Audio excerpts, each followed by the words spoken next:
Saúdo a todos com boa noite. Realmente é muito bom estar aqui com vocês. Estou acompanhado da minha família, que chora e faz esse som, é minha filha mais nova, Bianca. Tá bom? Ela acabou de acordar, no caminho ela acordou, então meio natural, né? A mais velha, a Beatriz, que está consolando a mais nova, e ao lado a minha digníssima Fernanda, essa que está assinando para você, essa jovem linda, que Deus me presenteou e ela teve a sorte de casar comigo, né? Essa benção. Sou natural do Rio de Janeiro, por isso que eu sei que o sotaque já foi perdido, né? Mas a gente está aí com vocês. E recebemos aí o pastor Claudemir também, que está vindo lá da região, né, pastor? A temperatura é quase igual. Nós estávamos de férias agora há pouco, tiramos 10 dias de férias e quando chegamos em Curitiba recebemos esse abraço caloroso do frio curitibano, né? A gente começa a andar igual um robô, que vem botando um monte de roupa, mas é uma benção. Já estamos aqui há 5 anos. Eu confesso a vocês que eu prefiro me vestir para o frio do que me despir para o calor. Você não vai despir tudo, você não tem como, né? Você tem que ficar com um pouco de roupa, então você fica suado. Já no frio você acaba se vestindo bem, fica gostoso, fica confortável. Fico feliz em estar aqui com vocês. O Gustavo disse que eu também fico responsável pela área do Espaço Vida e Saúde. É o nosso centro de influência, o primeiro aqui da região de Curitiba, onde é um local destinado única e exclusivamente para cursos. Ali não tem culto, tanto é que ele não vai abrir aos sábados e domingos. Vai funcionar de segunda a sexta-feira com cursos de todas as esferas. Como foi passado até há pouco no curso de culinária, nós teremos ali, na primeira semana de agosto, eu não me recordo com precisão a data, eu sei que é na terça e na quinta da primeira semana de agosto, nós teremos ali um curso de culinária para pessoas que tenham intolerância à lactose e glúten, ou também o regime celíaco, né? Pessoas que têm essas dificuldades. Nós estaremos recebendo uma profissional que estará ali ministrando esse curso gratuito. No entanto, é necessário a inscrição antecipada por conta das vagas. Nós sempre abriremos turmas pequenas, não turmas grandes, para que o acesso, ou seja, o entender completamente o assunto seja possível por todos. E não fique aquele número aglomerado, um número inchado, e a gente acabe não tendo o sucesso como gostaríamos de ter. Também teremos ali pilates, nós também teremos ali aconselhamento com psicólogos, advogados, cursos de tricô, crochê, artes plásticas, como é que é? Scrapbook, né? Scrapbook também. A pessoa que trabalha aqui com vocês, vem aqui ajudar vocês, vai estar nos ajudando lá também. Então, enfim, peço que vocês orem por esse projeto. É um projeto novo que a igreja engatinha nessa direção, vamos dizer assim. A igreja ainda dá seus primeiros passos, mas a igreja tem aberto os olhos para essa nova vertente da evangelização, que é a vertente de você atender, vamos dizer assim, a pessoa onde ela está, posteriormente apresentar a nossa mensagem, apresentar as nossas igrejas, uma vez que os preconceitos ainda são muito grandes no que diz respeito a pessoas virem, às vezes, até os nossos cultos. Portanto, a gente está com essa nova empreitada evangelística e eu peço que a igreja do JuVV participe comigo em oração em prol desse projeto, que seja um sucesso para a honra e glória de Deus. Amém? E contamos com vocês também. Se vocês sabem fazer alguma coisa, por exemplo, eu sei fazer pão. Então nós poderíamos abrir ali uma aula de como fazer pão, sem isso, sem aquilo outro, e ficar aquela coisa gostosa. Então você pode se voluntariar também, tá bom? O contato pode ser o meu mesmo. Enfim, o pastor Claudemir tem, o Gustavo tem. Você pode entrar em contato conosco, se voluntariando. Nós vamos abrir ali uma turma para você. E na medida que a turma ela é fechada, que se completa aquele número que você quem vai sugerir para a gente, você quem vai falar, pastor, eu quero trabalhar com 10 pessoas, com 15 pessoas, ou com 20 pessoas, ou com 5 pessoas. O que você falar é o que a gente vai abrir. Fechada a turma, a gente avisa e fala, ó, no dia que você escolher já está a turma pronta. Então, contamos em fazer aí uma corrente de oração e também uma corrente de esforço em prol do Evangelho do Senhor. Amém? Peço a você que abra sua Bíblia no Evangelho segundo Lucas. O Evangelho segundo Lucas, nessa parte que nós iremos trabalhar um pouquinho hoje, que é o capítulo 15, ele traz uma parábola muito bonita, que às vezes ela não é tão bem explorada quanto eu acredito que o autor desejava. Uma vez que não são 3 parábolas que estão contidas no Evangelho de Lucas, mas apenas uma. O Evangelho de Lucas, capítulo 15, verso 33. Se você achou, pode dizer amém, por favor. Ok, achou o verso 33 então, né? Ué, não entendi. Não tem na Bíblia de vocês o verso 33? Você já parou para se perguntar por que não tem o verso 33 de São Lucas, capítulo 15? Ou nunca passou pela sua cabeça, mas por que não tem o verso 33 de São Lucas 15? Um dos princípios básicos para se compreender a Bíblia é um chamado contexto. É você não se ater a uma parte e você ir buscando o início da conversa, o início do assunto. E na medida que você vai cavucando, buscando ali o início do assunto, você tende a encontrar essas respostas. Por que não tem o verso 33 de São Lucas 15? Como não tem o 33, vamos ler o imediato, que seria o 32. E o 32 inicia assim: entretanto. É assim que está na sua Bíblia? Portanto, esse não é o início da conversa. Entretanto, é uma possibilidade, não é um início. Então, a gente volta um pouquinho mais ao verso 11. E o verso 11 diz que continuou. Percebe que essa parábola do filho pródigo, ela não é uma parábola independente.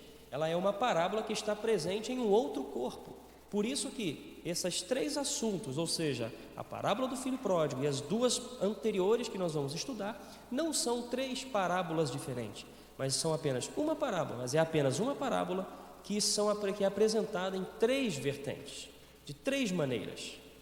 E aí, voltando um pouco mais, você volte a sua página da sua Bíblia, ao verso 8, inicia-se assim: ou qual é a mulher? Encontrou aí? Esse também não é o início. E aí você volta à parábola da ovelha perdida. Então lhes propôs Jesus o quê? Esta parábola. A parábola da ovelha, a parábola da dracma e a parábola do filho pródigo, na verdade, não são três parábolas, mas apenas uma parábola apresentada de três formas. Agora, para quem Jesus apresentou essa parábola? Qual era a intenção? Eu encontro a resposta no verso 1 do capítulo 15, que está dentro de um contexto explicativo de Jesus. O verso 1 do capítulo 15, ele é apresentado posterior a uma explanação de Jesus para um grupo de pessoas. E ao Jesus fazer aquela explanação para um grupo de pessoas, ele incomoda algumas pessoas que são apresentadas no verso 1. E diz assim: aproximavam-se de Jesus todos os publicanos e pecadores, para quê? Para o ouvir. Sabe qual é a diferença básica e ao mesmo tempo aguda entre o líder espiritual Jesus e o líder espiritual fariseus e saduceus da época? Chama-se acessibilidade. As pessoas gostavam de estar perto de Jesus. As pessoas gostavam de ouvir Jesus. As pessoas ansiavam por Jesus. Era como se fosse um superstar da época.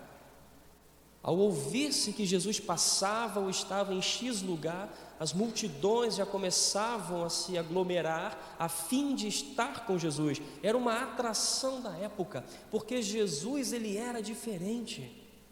Jesus não era aquele líder espiritual que tinha apenas um dedo para ficar apontando os defeitos das pessoas. E também não era aquele líder espiritual que tinha a palma de uma mão para ficar acariciando o pecado das pessoas. Ele tinha a sensibilidade e a sabedoria de mostrar o erro, não condenando, mas salvando.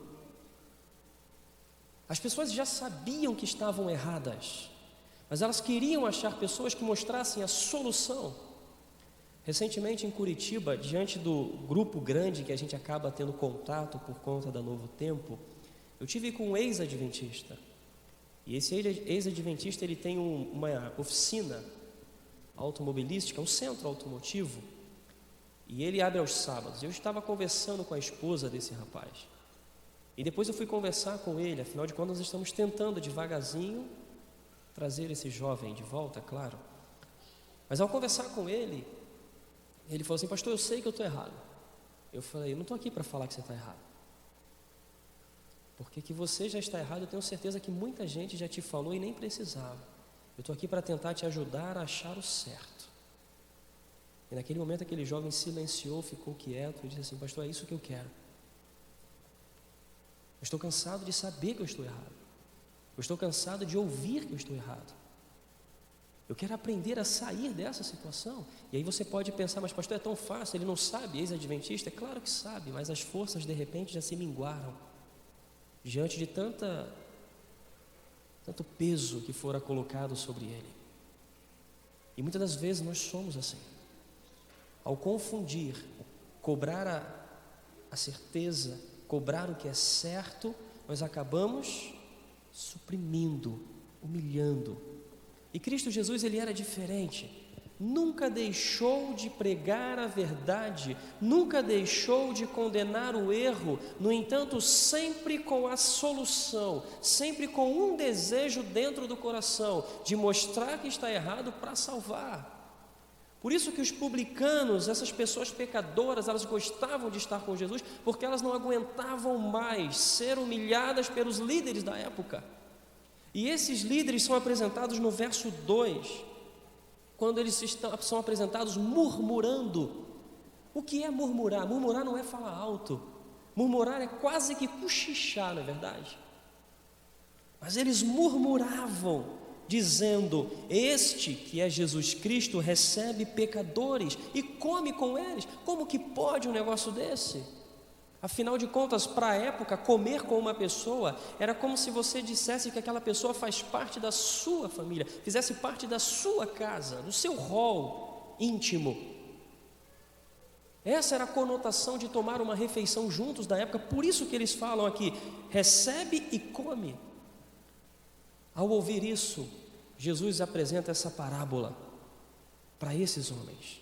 E a primeira, vocês conhecem, do verso 3 ao 7, é o da ovelha perdida, no qual ele diz que um homem tem 100 ovelhas, uma se perde, não é isso? Ficam 99. Amando as 99, ele as coloca em local seguro, mas amando a que se perdeu do mesmo modo que as 99, ele vai atrás dessa que se perdeu. E ao encontrá-la, é mencionado que há uma festa, é um momento de alegria ao se resgatar uma ovelha em um quadro de 99, onde talvez entre nós passasse até despercebido diante do número tão grande que ainda está presente ao nosso lado. Mas para Jesus não há uma multidão, há você e eu.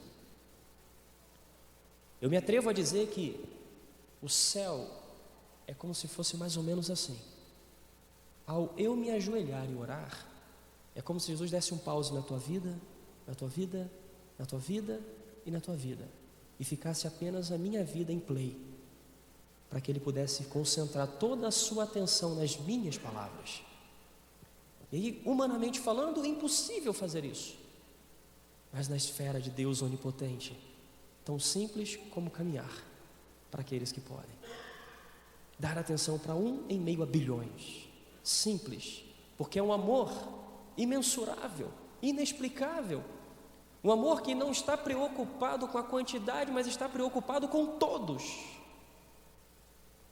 E às vezes as pessoas ficam meio que questionando esse amor, como uma vez eu ouvi de uma pessoa dizendo assim: pastor, como pode uma pessoa fazer tantas coisas ruins ao longo da sua vida? Como pode uma pessoa sempre planejar o mal? E aí você vem me dizer que no último dia ela se arrepende e Deus vai e aceita essa pessoa. Isso não é justo, pastor, dizia ela para mim. Como você me explica isso? Dizia ela. E naquele presente momento eu cheguei para ela e disse assim: essa é sua filha? E ela disse: deve ter algo em torno de uns 8 anos aquela jovem. E eu falei assim: o que ela tem que fazer para que o seu amor por ela acabe? E eu lembro que ela deu um sorriso. Como assim, pastor? Eu falei: não, o que de errado ela tem que fazer para que o seu amor por ela acabe? E ela falou: nada, pastor, ela é minha filha, nada que ela faça vai fazer com que o meu amor por ela diminua. E eu falei: olha que você está falando do amor de alguém pecador, falho e manchado. Você acha que o de Deus vai conseguir se diminuir por conta de algum ato? Deus nunca diminui o amor dele por cada um de nós, mas pelo contrário, Ele sempre está indo atrás de cada um de nós. Mesmo sem entender ainda aquele grupo, Jesus diminui a proporção, porque é como se fosse 100, 99 para 1 é muita coisa. Então vamos diminuir de 10, de 9 para 1. E então vem a parábola da dracma, uma quantia importante, afinal de contas, essa moeda empoeirada, ela não perde o valor, era uma moeda significativa. Alguns tempos atrás nós tivemos o estudo da lição da escola sabatina que explorou esse assunto, não sei se vocês lembram. Era uma marca para a viúva, era um sinônimo de sustento, era um sinônimo de segurança. Portanto, diante de 9, você perder uma ainda faz muita falta. E essa mulher aqui é dito que ela varre a sua casa, uma casa que não tem um piso bonito como o da igreja, uma casa que ao ser varrida, a tendência natural é subir poeira, mexer-se em pedras, mexer-se em areia, mexer-se em barro, sujar talvez alguns utensílios, alguns móveis. Mas a mulher não se preocupa com a sujeira que pode ser feita por momento, mas ela tem um foco que é resgatar aquela moeda, e ao encontrá-la, a mesma festa é novamente pronunciada. 9-1. Até que Jesus, parece que eles não entenderam ainda, e ele diminui a proporção de 1 por 1. Quando então chega a parábola do filho pródigo, que por conta das traduções, o subtítulo não estava contido no original bíblico, é uma colocação humana para que nós pudéssemos entender as partes bíblicas. E o subtítulo Filho Pródigo já tendenciosamente faz com que compreendamos equivocadamente essa parte da parábola. O foco não é ele. Na medida que a gente vai lendo, se você vê, continuou: certo homem tinha 2 filhos. O mais moço disse ao pai: pai, dá-me a parte dos bens que me cabe. E ele então repartiu. Ele não está pedindo nada demais, pelo contrário, está pedindo o direito dele, a parte que me cabe. Não estou usurpando, não estou roubando e nem tomando nada de ninguém, é apenas o que é meu. E o pai gentilmente o quê? Dá.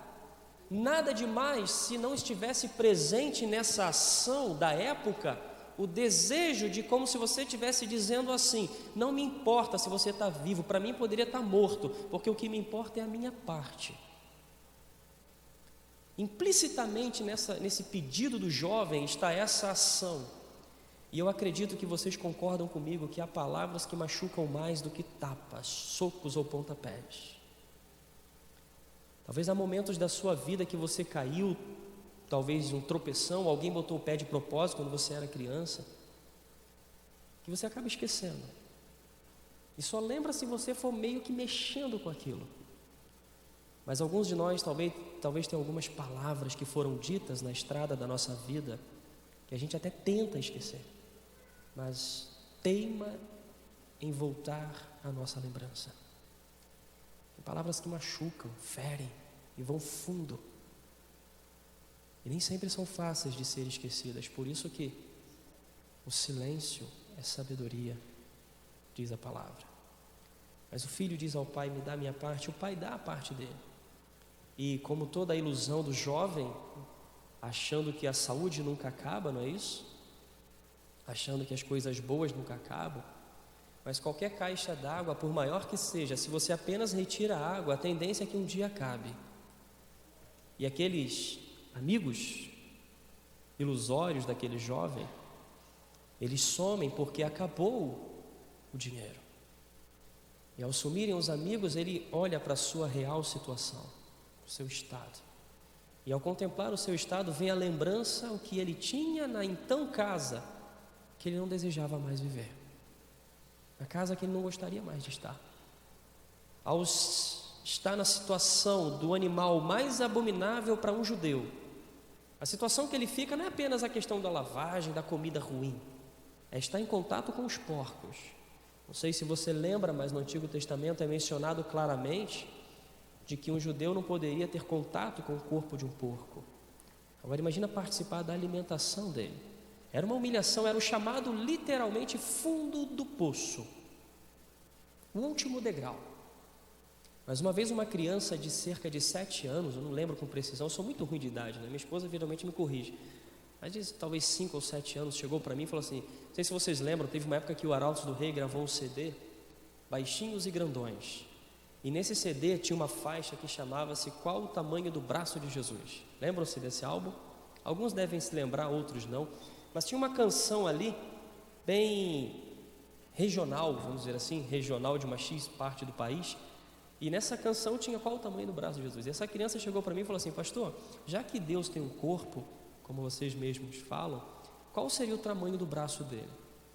E eu confesso a vocês que eu fiquei meio desconcertado, porque às vezes as crianças tendem a fazer algum tipo de pergunta que você não consegue responder de bate-pronto, que se você responder não vai entender nada. E ela sentiu que eu fiquei meio que tentando achar uma resposta para ela, e ela falou: pastor, eu sei o tamanho do braço dele. Eu falei: opa, o que está me perguntando então? Fala logo. Claro que eu não falei isso, mas ela foi, e eu perguntei: qual o tamanho então do braço dele? E pasmem, mas ela disse: o tamanho suficiente para alcançar um pecador que vai longe. Do tamanho suficiente para alcançar um pecador que vai longe. Pá, né?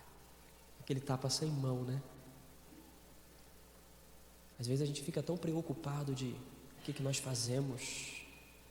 Há uma vozinha, né, do inimigo que fica todo o tempo lembrando os nossos pecados.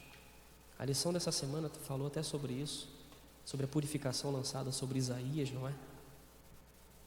Eu fico imaginando também que Deus, ao perdoar os nossos pecados, Ele faz como se fosse uma bolinha, amarra numa pedra e joga lá na profundeza do mar. Profundeza essa que na época que fora escrita por Miqueias julgavam que um simples lago era um mar. Agora imagina hoje que descobriram que as fossas marianas ultrapassam 11 quilômetros de profundidade. Imagina quão distantes estão os nossos pecados de nós mesmos. Mas o inimigo tenta fazer com que nós fiquemos lembrando para que nós não possamos ir atrás da cura. E tem uma frase que diz que o pecado é a única doença que afasta o doente do médico. O doente tenta se curar sozinho, porque ele acha que vai longe demais. Esse jovem foi longe demais, eu confesso, mas não o suficiente para apagar a chama do amor de um pai. Levantar-me-ei, diz o verso 18, e irei ter com meu pai. E lhe direi: pai, pequei contra o céu e diante de ti. Já não sou digno, verso 19, de ser chamado como teu filho. Trata-me como um dos teus trabalhadores. Ensaiou ele, né? Ensaiou ele, julgando que o pai seria frio e calculista diante de tudo que ele perdeu. Que interpretação equivocada de um pai tão bom, não é? Tanto tempo vivendo com aquele pai, mas sem nunca entender como ele era. Tanto tempo convivendo debaixo do mesmo teto e nenhum momento conhecendo exatamente como era o pai, a ponto de achar que aquele velho homem seria frio como ele foi. Às vezes nós humanizamos muito as ações de Deus. Achamos que Deus vai agir, perdoar como nós perdoaríamos, lembrar como nós lembramos.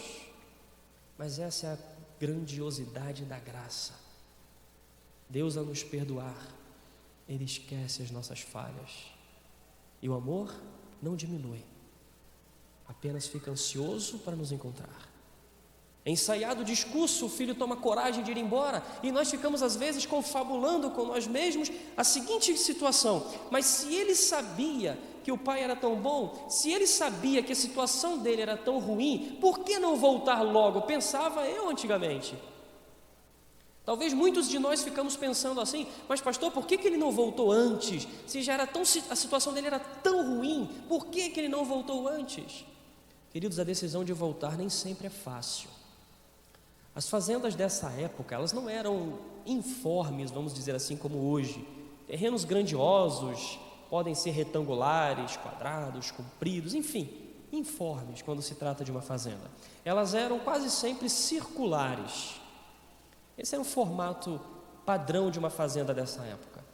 E ela se apresentava da seguinte forma: imagine que esses bancos com um corredor no meio seriam a moradia dos empregados. Lá no final ficaria a porta principal da entrada da fazenda. E aqui, como se fosse o tanque, o púlpito, era a casa do senhorio, do proprietário. Era assim que se desenhava a fazenda. Atrás, nas laterais das casas dos empregados, ficavam o que aquela fazenda vivia. Se fosse a pecuária, ficariam os animais. Se fossem a agricultura, ficariam as plantações. Então ficaria mais ou menos nesse escopo, nesse formato aqui. Então, para que alguém chegasse na fazenda, a tendência natural era atravessar o meio das moradias. Ele teria que passar pelo meio. Ao atravessar o meio daquela moradia, aquele jovem poderia ser apedrejado por todos aqueles funcionários, uma vez que naquela época não era problema nenhum derramar o sangue por conta de alguém que defamou a imagem de um homem tão justo como era aquele patrão. Portanto, voltar para aquele jovem não era simplesmente a questão de voltar para casa, botar uma roupa bonita e ter a humildade de pedir desculpa.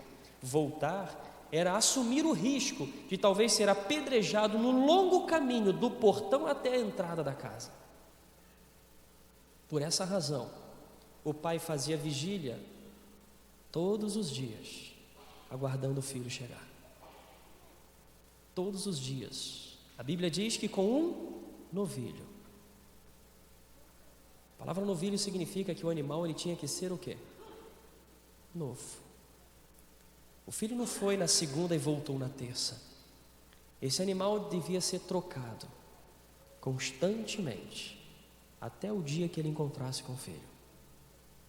Talvez ele preparava um e ficava aguardando, e o filho não vinha.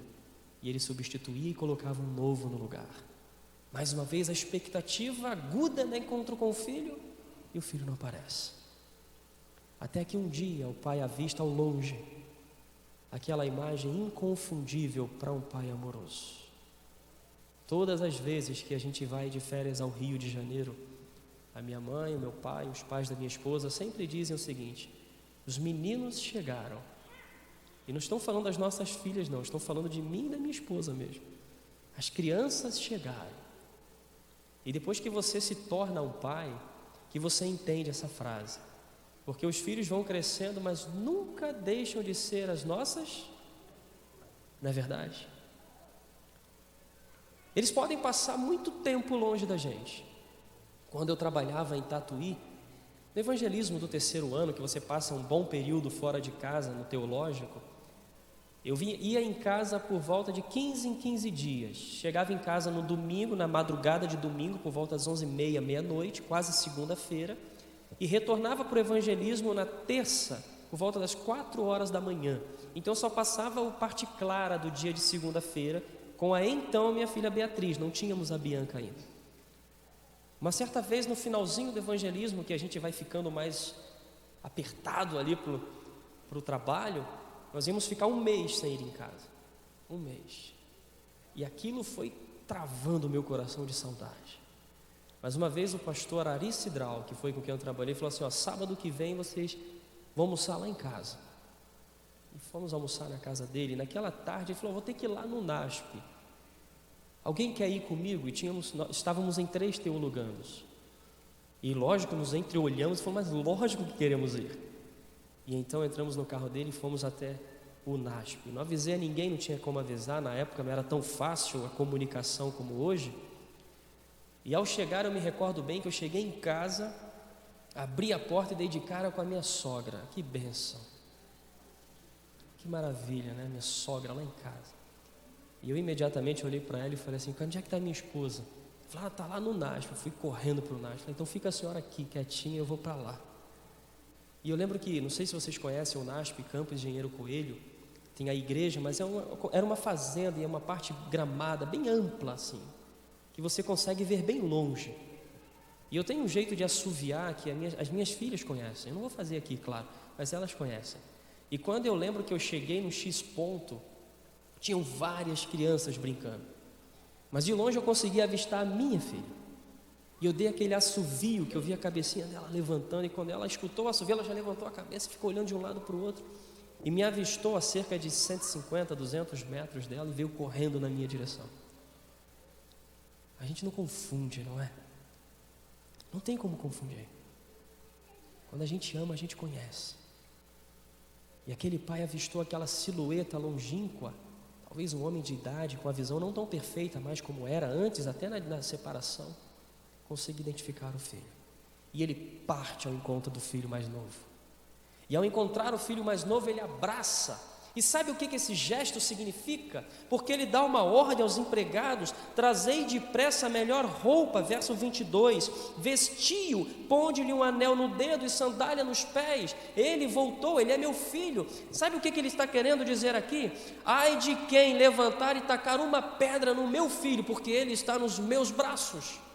Ele não vai entrar nessa fazenda sozinho, eu vou buscá-lo lá na porta. Ninguém ouse se levantar contra ele, ninguém ouse atirar uma pedra nele, ninguém ouse falar nada com ele, porque ele está nos meus braços. É isso que Jesus faz.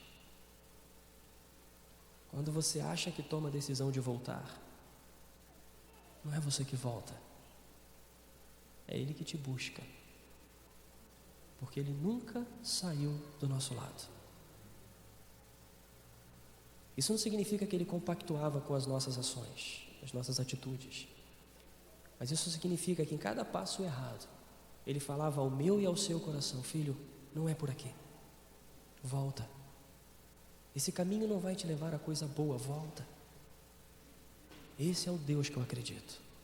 E assim como a ovelha, e assim como a dracma, uma festa é preparada, um banquete é preparado, todos são chamados, exceto o filho mais velho, que nunca desobedeceu o pai, nunca deixou de trabalhar para o pai, nunca desonrou o pai, salvo no momento de maior alegria do pai. O verso 26 diz que o filho mais velho, 25 diz que o filho mais velho, ele chega e ao aproximar-se da casa ele ouve a música, a festa. E no 26 diz que ele chama um servo e pergunta o que era aquilo, e o servo informa no 27 que o filho, aquele teu irmão, aquele que gastou tudo, ele voltou. Teu pai mandou matar um novilho porque o recuperou com saúde. Ele se indignou muito no verso 28 e não quis entrar. E não querendo entrar, aquilo também era uma afronta como a primeira atitude do filho. Naquela época, a pessoa mais velha, ela não ia atrás do mais novo, era o mais novo que vinha atrás do mais velho, era uma atitude de respeito comum na época. O pai já teve que ir lá no portão buscar o mais novo, e agora o verso 28 me diz que ele também tem que sair para buscar o mais velho. A atitude sempre é do pai, nunca é do filho. E o verso 28 me diz: e ele que não se indignou e não queria entrar, saindo porém o pai, procurava conciliá-lo. E então o verso 29 me diz que ele respondeu ao pai: há tantos anos que te sirvo, jamais transgredi uma ordem tua, nunca me deste um cabrito sequer, para alegrar-me com os meus amigos. Vindo porém esse teu filho que desperdiçou tudo, tu mandaste matar um novilho? Uma parábola apresentada em 3 formas. De todos os mundos, apenas a terra aceitou o pecado, mas Jesus não se esqueceu dela. De todas as nações, Deus não se esqueceu de Israel. De todas as pessoas, Deus não se esqueceu de mim e de você. 3 parábolas apresentando a magnitude do amor de Deus. E o pai sai e vai conversar com o filho do verso 31. Meu filho, tu sempre estás comigo. Tudo que é meu é teu. Entretanto, era preciso que nos regozijássemos e nos alegrássemos, porque esse teu irmão estava morto e reviveu.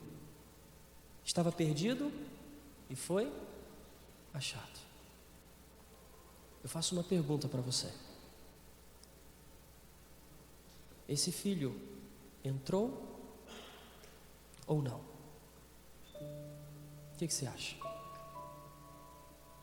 O filho mais velho que agora recebe a última ação do pai, que já tinha resgatado o mais novo e agora vai conversar com o mais velho. Ele entra ou não? O que você acha? A Bíblia não diz. A Bíblia não fala se o filho mais velho entrou. Sabe por quê? porque a história ainda não acabou. Sabe quem que escreve o verso 33 de São Lucas 15? Você. É você que pega a tua Bíblia agora, abre e faz assim, ó. Pai, eu vou entrar. Eu vou festejar contigo, porque eu estou feliz com a chegada do meu irmão mais novo. Pai, não tem como deixar de amar um pai tão bom como você. O verso 33 não existe até hoje, porque a partir de hoje vai existir na tua Bíblia. Agora, o que você vai escrever? Eu não sei. E só Deus precisa saber. Mas eu oro, e vou orar muito, para que seja: Pai, eu vou entrar, eu vou me entregar, eu vou festejar contigo, vou entregar o que eu tenho de mais precioso para ti, que é o meu coração.